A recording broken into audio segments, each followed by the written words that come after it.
Reportagem especial. Escala Richter 77.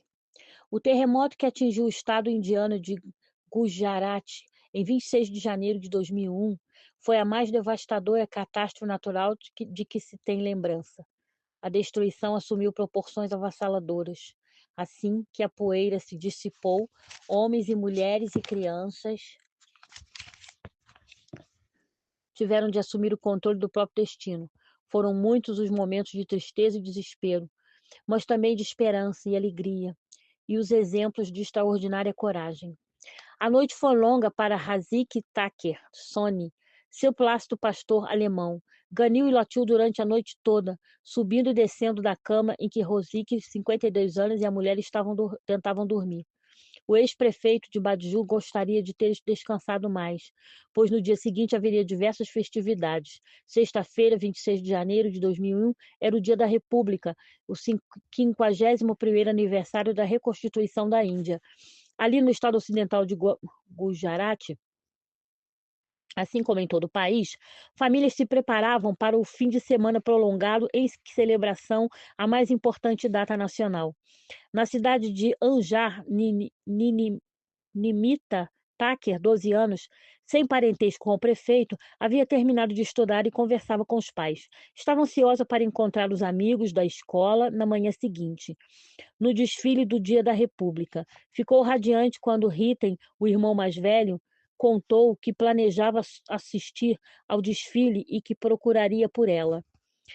Krimali Jorli também estava entusiasmada, na verdade, mais com seu futuro do que com o passado da Índia. Aos 17 anos, a jovem concluíra os estudos em Bajur e na manhã seguinte faria uma entrevista para trabalhar como vendedora. Espalhou as roupas para escolher os vestidos que causariam a melhor impressão. Mas o ex-prefeito de Biju não conseguia se livrar do mau pressentimento. Há algo sinistro nesta noite. Razik Taker pensou. Com o sono entrecortado, o cão latindo e rodeando a cama, ele chegou a uma sombria conclusão. Os deuses da morte estão vigiando este lugar.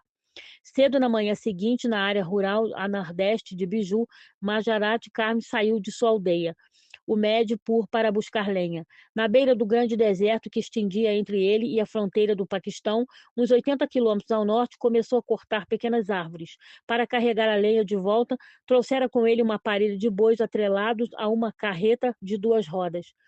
Alguns quilômetros adiante, uma nômade muçulmana, Ramira Barshu, saía a pé de sua choupana, coberta de palha para cortar feno.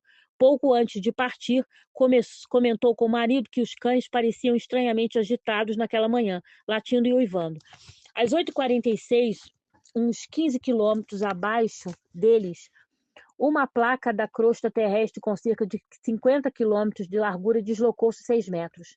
Não foi a primeira vez ao longo das eras essas mesmas forças básicas haviam empurrado o subcontinente da Índia em direção ao norte, encrespando a superfície da Terra para formar a estupenda cordilheira do Himalaia.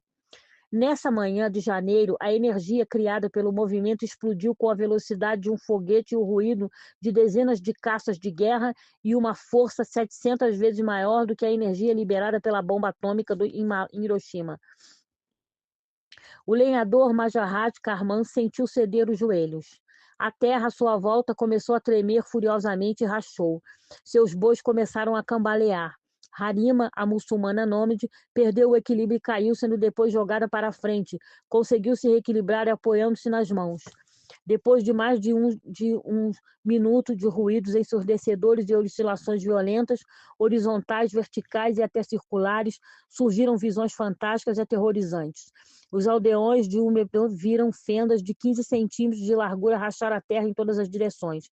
Erupções de areia surgiram descontroladamente, algumas com mais de 3 metros de altura. Por toda parte, jorros de água, muitas vezes do dobro da altura de um homem, transformaram em um instante para outro a terra árida e plana no deserto em um lago que se alongava até onde a vista podia alcançar.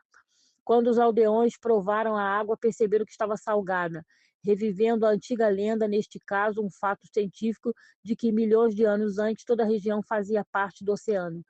Todas as casas de Umedpur foram destruídas, cobrindo a aldeia de 500 habitantes com um manto de arenito, pedras e concreto. 4 bebês foram lançados de seus berços, 3 mulheres ficaram presas sobre os escombros de suas casas, mas no fim desse colossal cataclismo, um milagre parecia ter ocorrido. Ninguém morreu, nem ficou gravemente ferido. Essas pessoas foram abençoadas pela simplicidade de suas vidas. Não havia nada que fosse muito alto do que a cabeça dos atarefados camelos que percorriam estradas e trilhas com suas enormes pantufas. Pantufas naturais. Era pouco que poderia cair sobre os moradores. Mas enquanto poderosos anéis concêntricos de violência se expandiam em todas as direções, as cidades de Guajarati não teriam tanta sorte. Não havia crianças. Enquanto Nimita Thakur escovava os cabelos, sua mãe veio conversar com ela, ajeitando com a escova as longas tranças negras da filha. Nimita prendeu os cabelos, tomou um copo de leite e se dirigiu ao portão Savazar, uma das antigas estradas da cidade de Murad, de Anjar, 50 quilômetros ao sul do epicentro do terremoto. Nadis Kodrani, 12 anos, um garoto rebelde de olhos brilhantes, cujo sonho era ser médico, também se dirigia ao ponto de encontro do desfile, assim como sua colega de escola. Metal Thakur, da mesma idade, as 3 crianças estavam entre os 350 alunos e 73 professores da maioria dos 20 escolas municipais da cidade. Com alguns minutos de atraso, a alegre procissão moveu-se por suas estreitas que serpenteavam entre velhas construções de 1 ou 2 andares, feitas de blocos de pedra rejuntados por argamassa rala.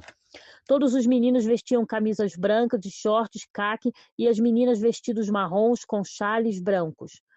Cada criança agitava uma bandeira nacional, entoando canções patrióticas e gritando slogans. Metal e Nadis cantavam alegremente. O rosto de Nimita se iluminou ao avistar entre os espectadores o irmão mais velho. Ritem, ele sorriu e acenou. Ela sorriu de volta, apontando a bandeira para ele. À frente do desfile, o diretor de uma das escolas, Maoji Maheshkari, surgiu em uma praça vindo de uma rua sinuosa e percebeu que havia se adiantado em relação aos alunos. Parou e olhou para trás, prestando atenção às vozes, sabendo que a qualquer momento eles surgiriam na curva, nesse instante que o terremoto os atingiu. No início, tudo balançava de um lado para o outro e depois subia e descia, conta Maheshi. Em seguida, ficou mais rápido e mais violento. Era como se 1000 rolos e compressores estivessem vindo pelas ruas. A seus pés, a rua rachou, mas viu a fenda correr.